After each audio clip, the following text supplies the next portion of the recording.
I don't want to sell anything, buy anything, or process anything as a career. You know exactly what comes next. And somehow that line, delivered by a nervous kid in a trench coat holding a boombox in the dark, became the defining romantic image of an entire decade. Written and directed by Cameron Crowe, and released by 20th Century Fox on April 14, 1989, Say Anything follows the summer after high school graduation in Seattle. John Cusack plays Lloyd Dobler, the lovable underachiever whose only real ambitions are kickboxing, and Diane Court. Ione Skye is Diane, the valedictorian with a scholarship to England and a father she trusts completely. John Mahoney is that father, a man so devoted to his daughter he'd do anything for her, and did. And Lily Taylor is Corey, Lloyd's friend who turns every heartbreak into a song about the guy who caused it.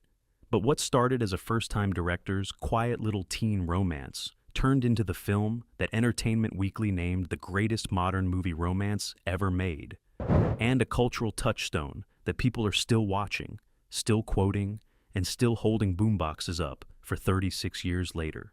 Today we're counting down 15 weird facts about Say Anything.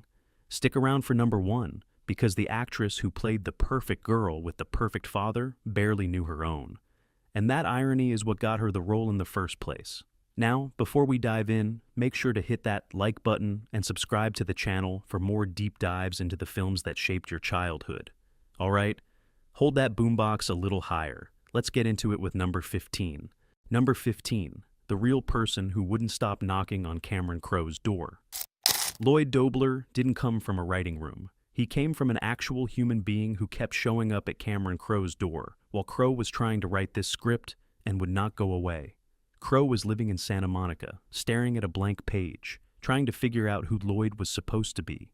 One night, a neighbor from down the street knocked. His name was Lowell Marchant. He was 19, from Alabama, and he introduced himself by saying, this is the exact quote Crowe has told in multiple interviews. "Hello, I am Lowell Marchant. I am a kickboxer. Are you aware of kickboxing? It is now a major sport covered by ESPN. Then he wiped his palm on the side of his pants before shaking hands, because he was just that kind of person. Crowe told him he was busy. Lowell came back and kept coming back. He told Crowe his family was under IRS investigation. He brought his training tapes over and wanted Crowe to watch them. He lost most of his fights, but talked about each one like a near championship. Crowe had been struggling to invent the character on the page and was talking through it with other filmmakers. Then Lowell knocked again, and Crowe realized, as he later told Entertainment Weekly, he was this friendly guy with a crew cut who just wanted to meet everybody he could. I soon realized nothing I could create could be as unique as this guy at my door. So, Lowell became Lloyd. The man whose family was under federal investigation accidentally became the most beloved romantic hero of his generation. Lowell Marchant is out there somewhere. He has absolutely no idea. Number 14. Robert Downey Jr. turned down Lloyd Dobler. And it took Cusack's co-star to change his mind. The list of people who almost played Lloyd Dobler reads like a Hollywood parallel universe. Robert Downey Jr. was offered the role and turned it down. According to multiple sources, he read the script, didn't connect with it, and chose to film True Believer and Chances Are instead. Christian Slater auditioned, Josh Brolin came in, Peter Berg read for it, Todd Field auditioned, Brandon Lee, according to his sister, came in too. Cameron Crowe wanted John Cusack from the beginning. The problem? Cusack was the one person actively resisting. He'd done a string of teen films and was, as he put it himself, sick and tired of playing high school kids in love. He wasn't reading the script. It was John Mahoney, already cast as the father, who changed that. The two were working together on 8 Men Out in 1988. Mahoney told Cusack he had to read this script. Cusack said no. Mahoney told him, "No, John. It's so much more than that." The co-star playing his nemesis in the film talked him into taking the role. Cusack read it, then agreed, but with one condition. He would only take it if Crowe let him co-rewrite his own character. He told Crowe the script's Lloyd was more optimistic, but didn't have any darker sides to it. Like, in his exact words, a Paul McCartney song without John Lennon. Crowe said yes. Number 13, 3 songs failed before In Your Eyes. and the last one to walk was Elvis Costello. Everyone thinks the boombox story is simple. Cusack holds it up, Peter Gabriel plays, and an icon is born. The actual story has 4 songs, 1 walkout, 1 mix-up with a dead comedian's biopic, and a wedding cassette playing in a car. Start from the beginning. Cameron Crowe originally wrote Billy Idol's To Be a Lover into the script for the boombox scene. By the time they got to production, nobody wanted to hear it anymore. So Crowe started looking. He commissioned original songs. The Smithereens wrote one that got cut for revealing the plot. Then he went after Elvis Costello to record something new for the scene. Costello watched an early screening of the film and passed. So what was actually playing from the boombox on the day they shot the scene? A Fishbone song. Multiple sources, including Crowe himself, give different titles, but they all agree. Cusack was a massive Fishbone fan, Crowe was too, and a Fishbone track was blaring on set while the take was being filmed.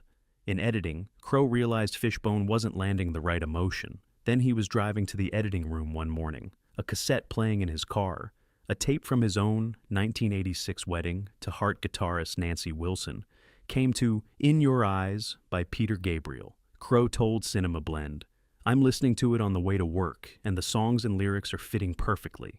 I raced into the editing room, Richard Marks, the editor, put it on some tape and attached it to the film. Oh my God, it was everything that was in the movie. Billy Idol, Elvis Costello, Fishbone, a wedding tape. That's how many near misses it took to get there." Number 12, the man playing the villain. Quit a safe career at 37 to become an actor. Jim Court is the cautionary figure in Say Anything. He's the man who loves his daughter so completely that he holds her back.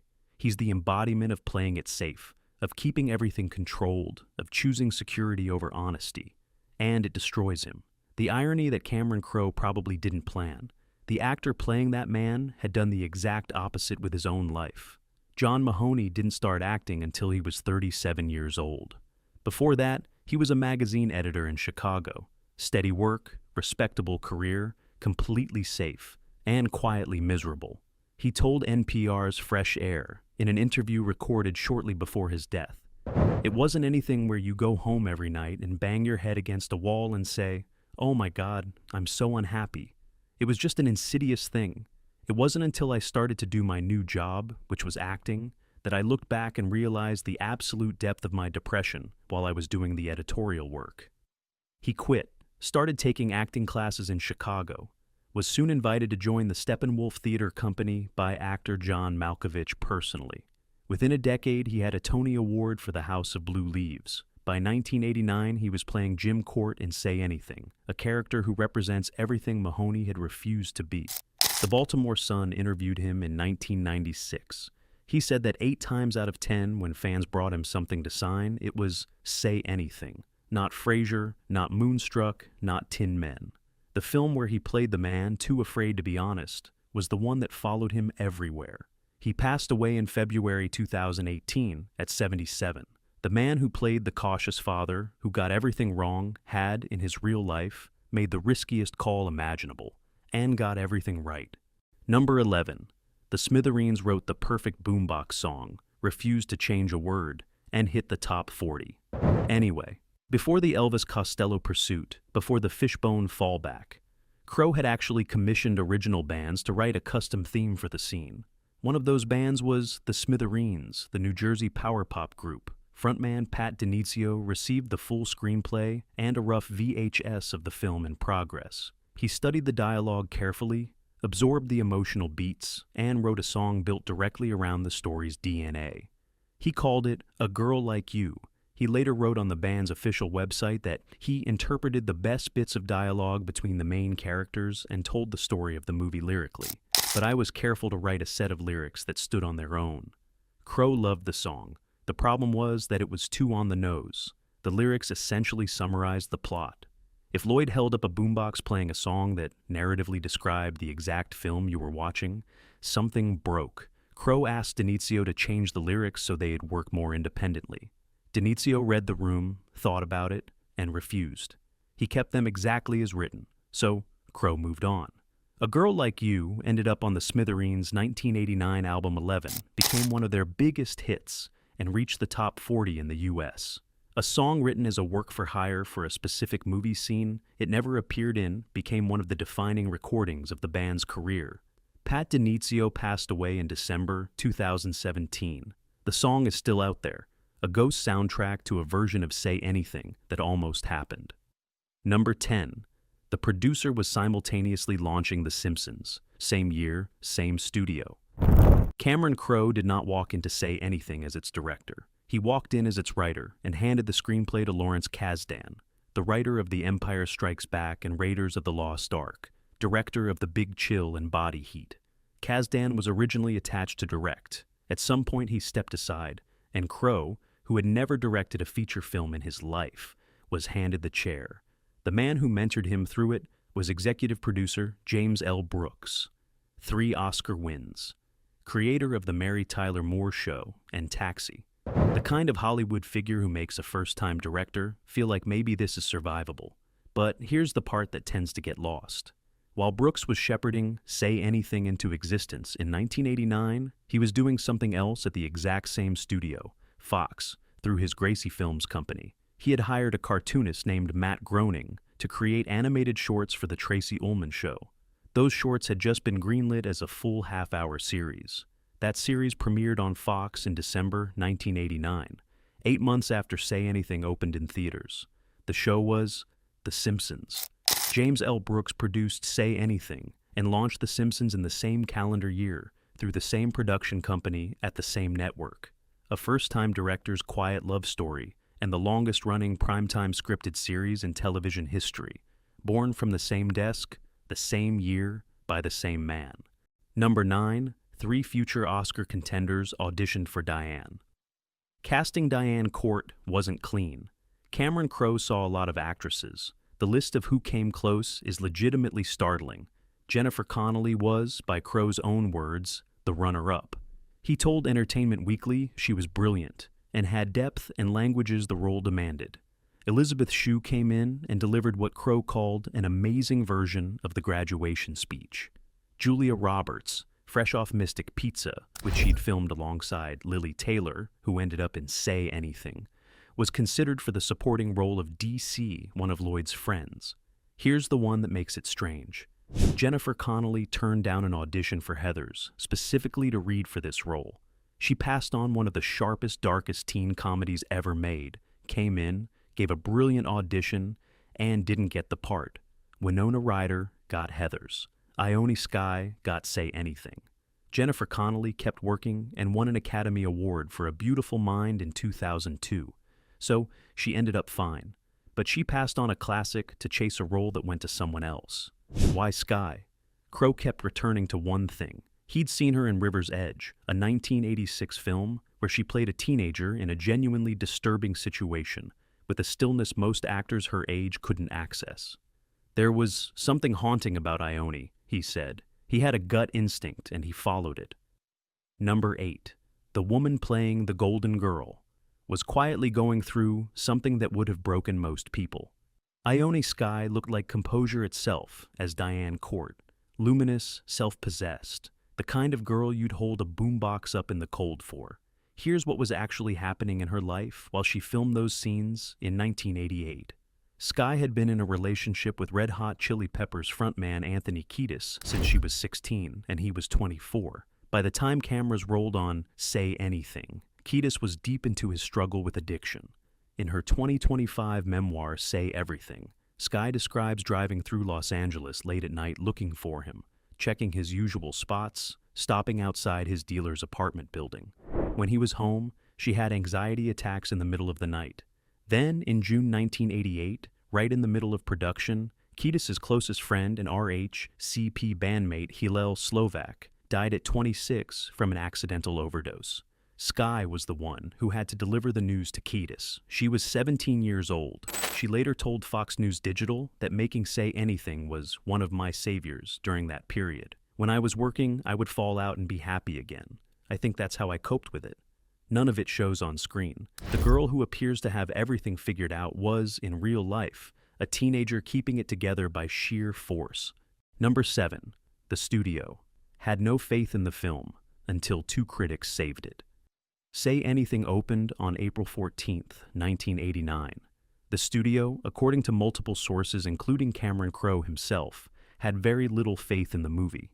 It wasn't getting the promotional muscle. It wasn't being positioned as a priority. It opened third at the box office that weekend and made a modest $21.5 million against a $16 million budget. Not the kind of number that generates studio champagne. Then Siskel and Ebert reviewed it. On their television show, both critics gave it 2 thumbs up. Crowe has credited their enthusiastic response as at least partially saving the film at the box office. But here's the detail buried inside that story. Gene Siskel had, that same week, been subjected to She's Out of Control, a bad movie so dispiriting it made him question whether he still wanted to be a film critic. On the episode of their show, Siskel said seeing it was really a depressing experience and that the film almost made him want to quit his job. Then he watched Say Anything and decided to stay. A film the studio barely believed in kept one of the most influential critics in America in his profession. Number 6. The cinematographer secretly shot. One fake. Take with no film in the camera, just to trick Cusack. Here's the part of the boombox story nobody tells. There were actually 2 takes that day. Cusack got his version, boombox on the hood of the car, which is what he insisted Lloyd would actually do. He did it, it looked fine, and he was satisfied. What he didn't know was that cinematographer Laszlo Kovacs had whispered something to Crowe right before they shot it. Don't worry, there's no film in the camera. Kovacs had watched the director and actor fight over this scene through the entire production. He knew the car version wasn't going to work, so he let Cusack believe he'd won, rolled a fake take, no film loaded, and then waited. Then Kovacs spotted a better location across the street. Last light of the day. Crowe asked Cusack one final time. Cusack, having already won, said fine. He held it up, annoyed, visibly frustrated, and Crowe said you could see it immediately in the monitor. That was the exact emotion the scene needed. One fake take to let a man feel like he got what he wanted. One real take fueled by genuine irritation. And a cinematographer who understood that the best way to get the shot was to pretend you already had the wrong one. Number 5, they stayed friends. For decades and got together years later. The chemistry between Ione Skye and John Cusack on screen was, by all accounts, real. On the film's audio commentary, Skye confirmed there was definitely off-screen chemistry during production, and that had neither of them been involved with other people at the time, things might have gone differently on set. They didn't act on it then. They stayed friends for decades, and then, years later, after marriages and other relationships had run their course on both sides, they did sleep together. Skye wrote about it in her 2025 memoir, Say Everything. She described it as something she had needed to get out of her system. Done, she figured. Moving on, Cusack read it and texted her. He wasn't upset. He thought she'd undersold the experience. So the 2 people who performed one of cinema's most enduring love stories did eventually act on the real-life version, 3 decades after the film, and then had a mild text argument about whether she'd written it up adequately. He held a boombox in the cold for this woman. Decades later, he was still registering objections. To his credit, the man has standards, and he has always committed fully to the gesture. Number 4. Cusack learned kickboxing for the role and never stopped. Lloyd Dobler's entire identity hinges on kickboxing. It's what he does, what he loves, and basically the only career plan he has. So, when John Cusack was cast, he needed to at least look like he knew what he was doing. He started training under Benny the Jet Urquidez, a former world kickboxing champion, in preparation for the role. And then he just didn't stop. For over 20 years. According to his profile on Empire and multiple martial arts sources, Cusack trained continuously under Urquidez and currently holds a 6th-degree black belt in Urquidez's Yukidokan kickboxing system. That's not a hobby. That's a serious, decades-long commitment to a discipline he picked up to play a fictional teenager who thought kickboxing was the sport of the future. Urquidez himself is no joke. The man went 63-0 with 57 knockouts during his career. His list of notable students includes John Cusack, Patrick Swayze, Michael Keaton, and Dave Mustaine. Cusack ended up in a genuinely elite company, Benny the Dragon Wilson, the real kickboxing fighter Lloyd mentions by name in the film, actually appears in Say Anything as himself. He has a brief cameo during the kickboxing sequences. So, the movie Lloyd idolizes a real kickboxer. The actor playing Lloyd trains under one of the best who ever lived, and that training goes on for 20 years. Number 3, NBC ordered a Say Anything sequel series. Crow and Cusack shut it down in under 24 hours. In October 2014, Deadline Hollywood reported that NBC had a script commitment in place for a Say Anything television series. Set 10 years after the film, Lloyd and Diane had apparently broken up. Life hadn't gone well for Lloyd. Diane was coming back. Writer Justin Adler was attached. Producer Aaron Kaplan was on board. And it was moving forward at the studio level. Nobody had told Cameron Crowe. Nobody had called John Cusack. Ione Skye hadn't been contacted. Not one of the 3 people most central to the original film had received so much as a heads up. 20th Century Fox Television owned the underlying rights and had intended to seek Crowe's blessing. But there had been a miscommunication between executives, and the story went public before anyone picked up the phone. Crowe found out and called the producer directly that same night. Cusack found out the same evening. Both went to Twitter. Crowe's exact tweet, regarding the announcement of a Say Anything TV show. At John Cusack, at Ione Skye, one and I have no involvement except in trying to stop it. Cusack, hell no. Once producer Kaplan understood Crowe hadn't been consulted and was actively opposed, he and Adler withdrew from the project. 20th Television shut it down. The development deal went from announced to dead in under 24 hours. One tweet and one hell no from the people who made the film, and the whole thing evaporated. Number 2. Corey Flood was a real person. Lily Taylor plays Corey Flood, Lloyd's best friend, who has written 65 songs about her ex-boyfriend Joe and plans to play all of them at the graduation party tonight. It's one of the funniest and most specific characters in the whole movie. And she's based on a real person, a woman named Corey from Philadelphia, who Cameron Crowe actually knew. Crowe told Entertainment Weekly how it happened. She was always talking about this guy, and she sent me a tape that had a whole bunch of songs, and she said, a lot of them are about Joe. So Crowe took her name, took her tape, took her fixation, and built one of the film's most memorable supporting characters around her. Here's where it gets genuinely strange. 4 years after Say Anything wrapped, 4 years after the film came out, after Lily Taylor sang Joe Lies on screens across America, after the whole country had watched a fictionalized version of this woman's heartbreak, Lily Taylor finally met the real Corey in person. 4 years, the film had come out. Lily Taylor had become famous partly for playing her. Corey had presumably watched herself portrayed on screen by a professional actress performing 65 songs about a guy, and she was still talking about Joe. Number 1, the actress playing the girl with the perfect father barely knew her own. The most quietly devastating irony in the entire Say Anything story is this. Ione Skye was cast as Diane Court, a girl whose entire emotional arc is defined by her consuming, idealizing relationship with her father. And in real life, Skye barely knew hers at all. Skye's father is Donovan, the Scottish singer-songwriter behind Sunshine Superman and Mellow Yellow, a genuine cultural icon of the 1960s. Her parents were separated before she was born. Donovan was largely absent from her life. Skye was raised by her mother in California and Connecticut. She dropped out of school in 9th grade. By 16, she was modeling and acting, building a career, in the words of her publisher's description of her memoir, in the shadow of her famous absent father. When Skye came into audition, introduced to Crowe through Moon Zappa, she mentioned who her father was.